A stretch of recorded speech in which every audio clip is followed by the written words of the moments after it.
Bienvenue à ce balado Au cœur des lipides, créé par l'Institut de recherche clinique de Montréal. Je suis Andréane Fortin, nutritionniste à la clinique de l'IRCM. Je serai votre animatrice pour cette série de balados. Cette première série inclura des capsules visant les personnes atteintes d'une hypertriglycéridémie, ainsi que les proches, les professionnels de la santé et chercheurs qui les entourent. Bonne écoute! Aujourd'hui, dans le balado, nous ferons la rencontre de Manon Fantino, nutritionniste actuellement au doctorat à McGill en nutrition, qui a fait son projet de maîtrise sur les patients avec hypertriglycéridémie sévère à l'IRCM de 2019 à 2021. Bonjour Manon, merci d'avoir accepté l'invitation de venir nous parler de ton projet. Bonjour Andréane, merci beaucoup pour cette invitation. Pour commencer, pourrais-tu nous expliquer où est venue l'idée de ce projet de recherche? Oui, bien sûr. Il faut savoir qu'il existe deux formes d'hypertriglycéridémie sévère, qu'on appelle le syndrome de chylomicronémie familiale ou multifactorielle. Dans le cas des patients atteints de chylomicronémie multifactorielle, la réponse aux recommandations nutritionnelles n'était pas la même d'un patient à un autre. Et quand on regardait au niveau de la littérature scientifique, on se rendait compte qu'il n'y avait pas forcément d'études spécifiquement pour ce type de patient.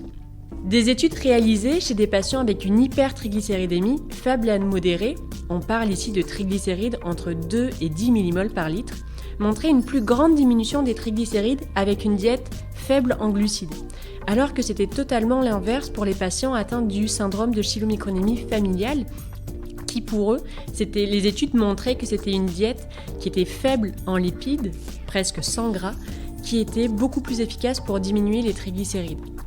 Le fait que les patients atteints de chylomicronémie multifactorielle se retrouvent un petit peu au milieu de ces deux pathologies ne nous permettait pas de savoir quel traitement nutritionnel était le plus approprié pour ces patients. C'est donc pour cette raison que la nutritionniste Chantal Blé et le docteur Sophie Bernard, qui était à l'époque la directrice de la clinique des dyslipidémies à l'IRCM, ont eu l'idée d'initier ce projet de recherche. Si tu pouvais nous résumer rapidement l'intervention, en quoi ça consistait? L'objectif de cette étude était de comparer les effets d'une diète faible en glucides par rapport à une diète faible en lipides sur le niveau des triglycérides chez des patients atteints de chylomicronémie multifactorielle. On a commencé par recruter des patients atteints de chylomicronémie multifactorielle ici à la clinique des lipides de l'IRCM et on leur a demandé de suivre ces deux diètes dans un ordre aléatoire pour une durée de 3 semaines chacune. Après 3 semaines de diète, le patient revenait à l'IRCM pour effectuer ce qu'on appelle un repas test, c'est-à-dire un repas qui correspondait exactement aux critères de la diète qu'il venait de suivre, afin d'évaluer le niveau des triglycérides sur une période de 6 heures suivant la fin de ce repas. Une fois que le patient avait terminé les 3 semaines de diète et le repas test, ils avaient une pause de 2 semaines où ils reprenaient leurs habitudes alimentaires de base avant de recommencer la deuxième diète. Pour tous les patients, on a regardé également leur profil génétique, afin de voir si l'efficacité des diètes dépendait de la présence d'une variation génétique au niveau de la lipoprotéine lipase, qui est une enzyme responsable de la décomposition des triglycérides. Et pour les deux interventions ou les diètes que tu mentionnes, avais-tu des outils ou des documents pour aider les patients à adhérer à ces diètes? Oui, nous avions offert beaucoup de support à nos patients pour s'assurer justement que les diètes soient le mieux suivies possible. Chaque patient avait un menu adapté à ses besoins énergétiques, mais également à leurs allergies, intolérances et même leurs préférences alimentaires. Nous leur avions aussi proposé des plats congelés déjà préparés qu'on pouvait intégrer à leur menu pour faciliter l'adhésion à chacune des deux diètes. En plus de ça, ils avaient des journaux alimentaires à remplir et je faisais avec eux un suivi à chaque semaine pour s'assurer que la diète était correctement suivie. Et qu'est-ce qui a été découvert comme résultat? En fait, qu'est-ce qui est la conclusion de cette étude-là? Je dirais que dans son ensemble, on a pu réellement constater qu'une prise en charge nutritionnelle, quelle que soit la diète, a été très efficace pour réduire les triglycérides chez ces patients. Nos résultats ont montré quand même une diminution des triglycérides de 50% pour les deux diètes et sur l'ensemble des patients. Ce qui est un résultat vraiment encourageant par le fait que cette diminution des triglycérides a été obtenue seulement avec l'alimentation, c'est-à-dire sans qu'il y ait une perte de poids ou l'utilisation de suppléments ou même d'une médication. Donc cette étude nous a vraiment montré l'importance d'une prise en charge nutritionnelle pour ce type de maladie. Est-ce qu'il y a certains participants qui ont mieux répondu à une diète ou une autre? Oui, en effet, on a remarqué une tendance en fonction du profil génétique des participants. Les patients qui étaient porteurs d'une variation génétique dans le gène de la lipoprotéine lipase semblaient mieux réagir à la diète faible en lipides. Pour ces patients-là, après seulement 3 semaines de diète faible en lipides, on a pu observer une diminution des triglycérides de 71%, contrairement à seulement une diminution de 59% avec la diète faible en glucides.